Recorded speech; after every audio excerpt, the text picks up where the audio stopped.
Hello, Barmy Badger Army. Hey, Badger Army. Welcome to another show. Don't forget your mask. Don't forget your mask. Don't forget your hand sanitizer. Don't forget your social distancing.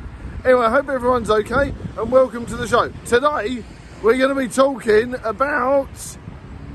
What are we going to be talking about? We're going to be talking about the annoying factor with real Christmas trees. But isn't it good to be all natural? All Badger? natural? No, it's not. I hate those bloody things. You know the amount of times I had to pick them up, hoover up bits of Christmas tree, old bits of rotting green wood everywhere that could potentially poison and stab my cats. Bloody things. I am never getting a natural Christmas tree again. It's annoying. My parents used an artificial one, and I think they've used the same artificial one for the last few decades. Really? That's excellent. Oh yeah. And of course, like we were talking about before, that's got a nice lot of stories and memories to it, hasn't it? And you know what happened to my last artificial Christmas tree? It got attacked by two hyper kittens. Dennis and Tish. It's a classic case of, oh, I'm so glad you're home. The Christmas tree fainted. The Christmas tree broke. I don't know what happened, but it's in 10 different bits. Assembly. It's lucky it didn't start a fire with bloody broken Christmas lights and a PlayStation on the floor and a telly smashed and all that. Thank you very much, Dennis. Blimey. So, why have you not put your cats up for adoption yet? Seriously. Oh, that's just mean, Nick. That's just mean. I love them really. The poor little what's-its.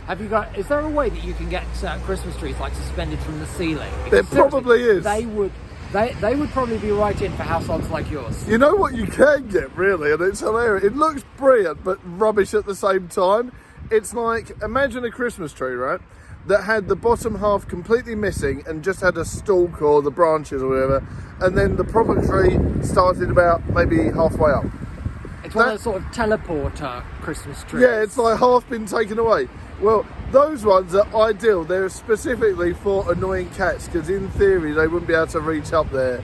So yeah, there is a way of deterring it, but it's not really my cup of tea. But yeah, there is a way of deterrent. I have seen them in the past. But yeah, what are your thoughts on that, Nick? Would you go out and buy a specific Christmas tree to hide from your cats and to stop them from doing that? Well, I don't have cats, but if I did, I would seriously consider it. Yeah. The other trouble with natural Christmas trees is having to get a new one every year. This is true. And also, I mean, in theory, if you have expensive. Indeed, but if you have a back garden, in theory, you can replant them and hope they'll last and renew and all that sort of stuff. But that is, you know, you have to be really good at what you're doing. Otherwise, that'd be so bizarre, wouldn't it? How are you going to manage that? How are you going to actually make that happen? You have to be a really good gardener in order for that to work, wouldn't you? Okay, my mum is a really good gardener, so that might work for her. Yeah. But the thing is, she has loads of other stuff to attend to in her garden, and that would be just like another thing to add to the list. That's it, and it'd be pretty weird having a half-knackered Christmas tree in your back garden all year. But I mean, obviously, people grow these, professionally. I wouldn't have the faintest idea, and you know, it just rotted out on the balcony for us because we tried. We were like watering it and stuff. And we was like, no, this is very dead. Not designed for balconies, really. Yes, this is very dead, old chap. I said, Bods, this is very dead. I don't think it's going to survive the winter.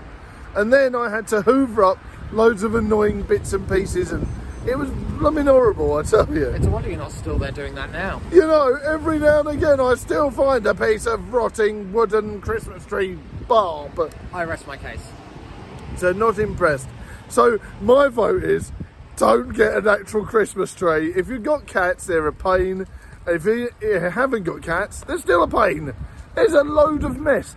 Yes, they look pretty with all the lights on for 10 minutes, but is it worth it for all the hassle?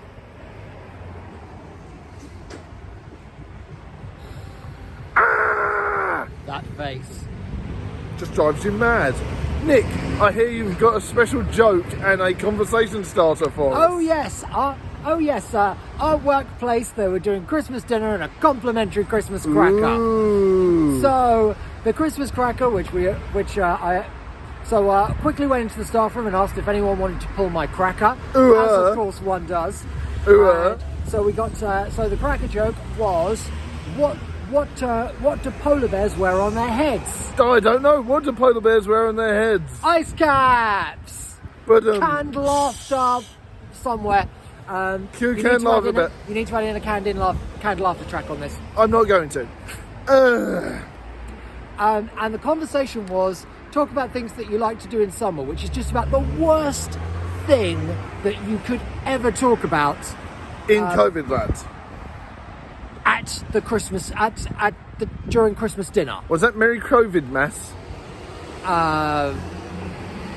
Don't talk about things you like to do. So particularly around here where it's basically the polar opposite of summer. It's not even actually during that week. There's actually very little daylight that week because, of course, it's Christmas Day is like 4 days after the winter solstice, which is like the shortest day of the year. So it's very much a case of it's the What? so Was that? I don't have to do these, you know. Right, thank you very much for watching, guys. Thank you very much. But yes, Nick is totally right. This is going to be one of the shortest days of the year coming up, and we have Christmas coming up and everything. It's going to be insane. And of course, please keep yourself safe and well.